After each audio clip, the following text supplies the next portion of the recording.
Hello and welcome. Maybe you're sitting in meditation, hoping for glowing lights, cosmic energies, and radiant beings.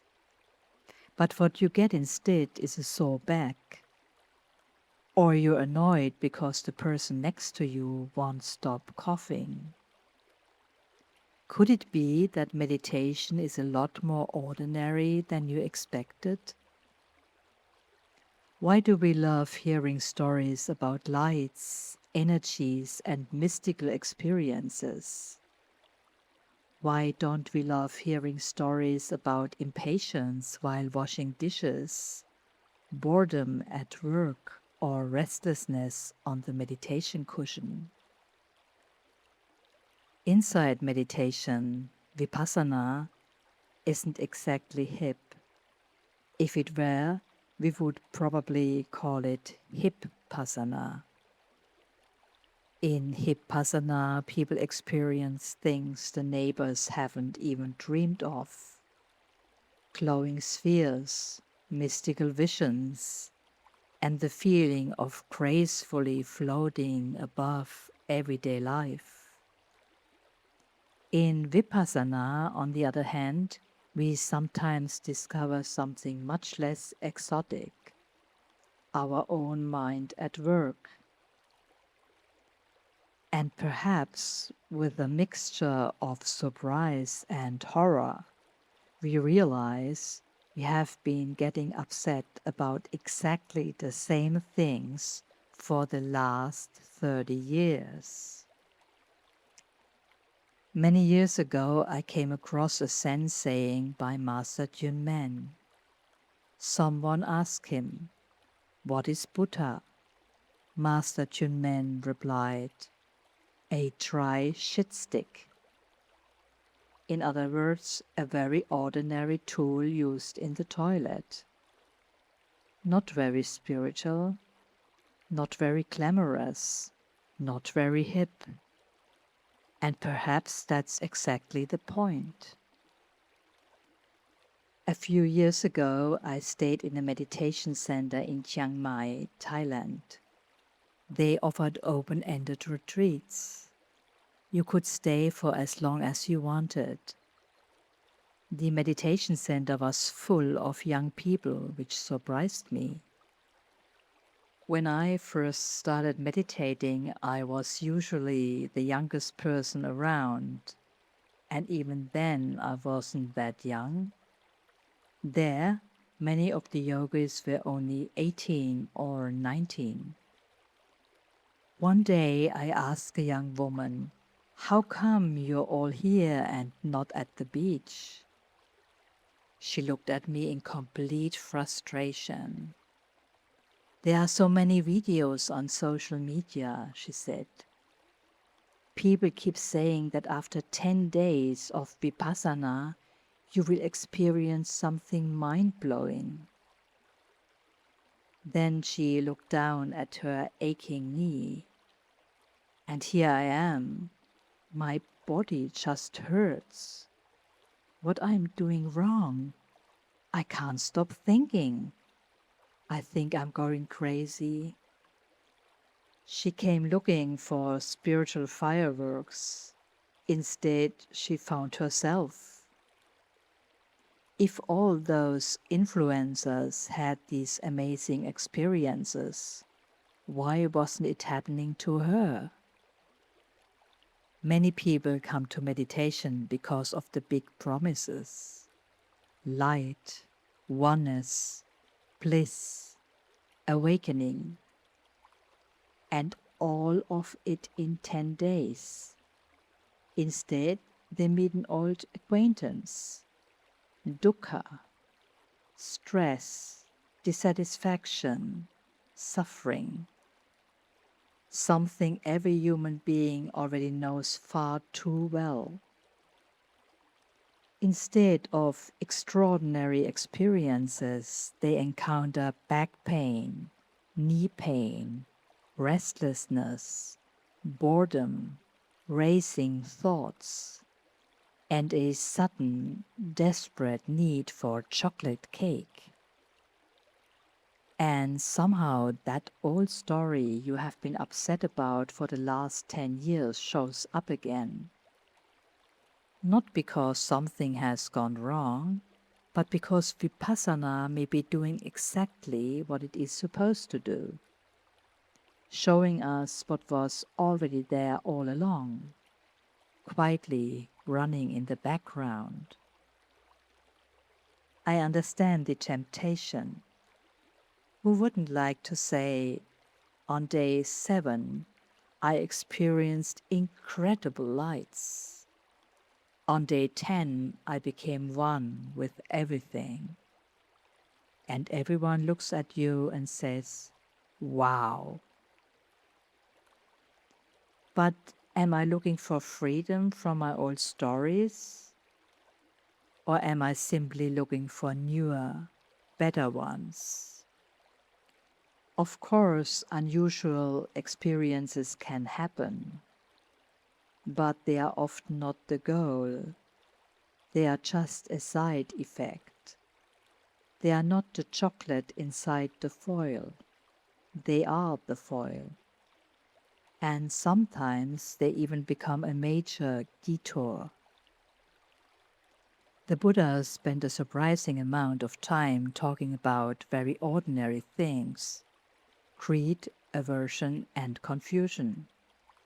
He keeps pointing us back to the roots of our suffering. Unfortunately, that doesn't sell very well on the spiritual market. Why are we so attracted to spectacular experiences? Maybe because they make meditation exciting, like an extreme sport, spiritual bungee jumping. We have an experience, tell everyone about it, and then return to exactly the same old habits. We still get upset about things that happened 5 years ago. And then we wonder why daily life hasn't become any happier. At some point, we might even conclude meditation doesn't work. Fake news. Hip-passana promises special experiences. Vipassana shows us the mind we have been carrying around all along. And this is where many of us get confused. A lot of us come to meditation like tourists. We want something beautiful, something quick, something that proves we are making progress, something that makes us feel a little special. And when the mind finally becomes calm, we immediately think, ah, this must be it. But then it disappears, and suffering begins all over again. Now we are desperately looking for the secret button, the right technique, the mistake we must have made. Surely it can't just disappear like that? Let's be honest, most of us have searched for that button. But perhaps the real mistake is something else.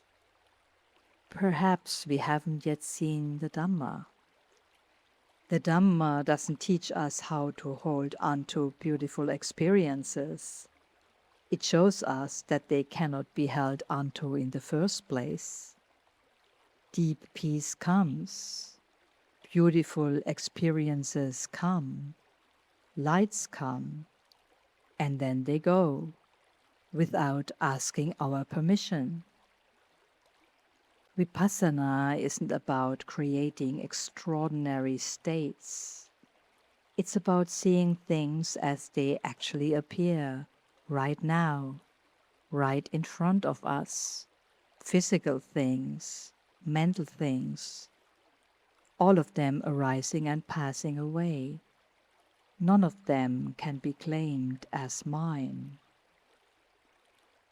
And that is why practice requires patience, a lot of patience, especially with ourselves. Sometimes it's more like learning how to walk. A small child falls down 100 times, gets up, falls again, gets up again, and eventually learns to walk. Vipassana often feels much more like that, not like floating through a mystical world of lights.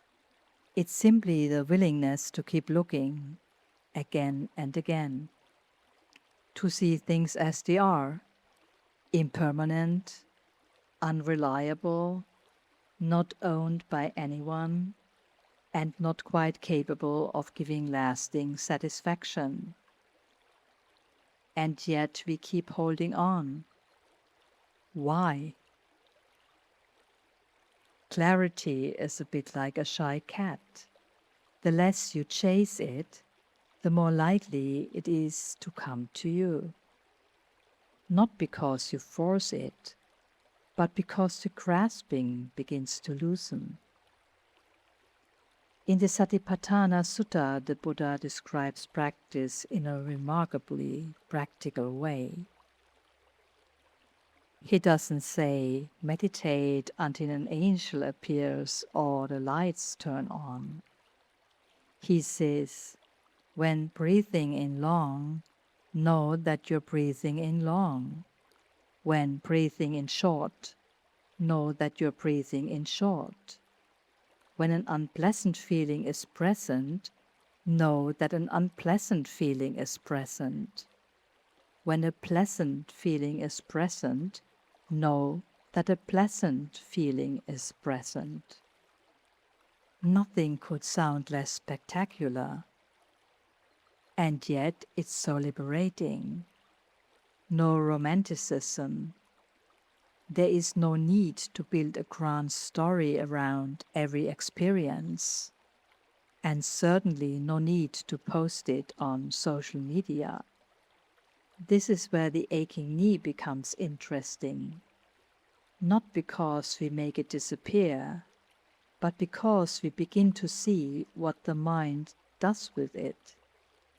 Feeling, wanting, resisting, clinging, pushing away. And we see how suffering gets built on top of pain, or doesn't.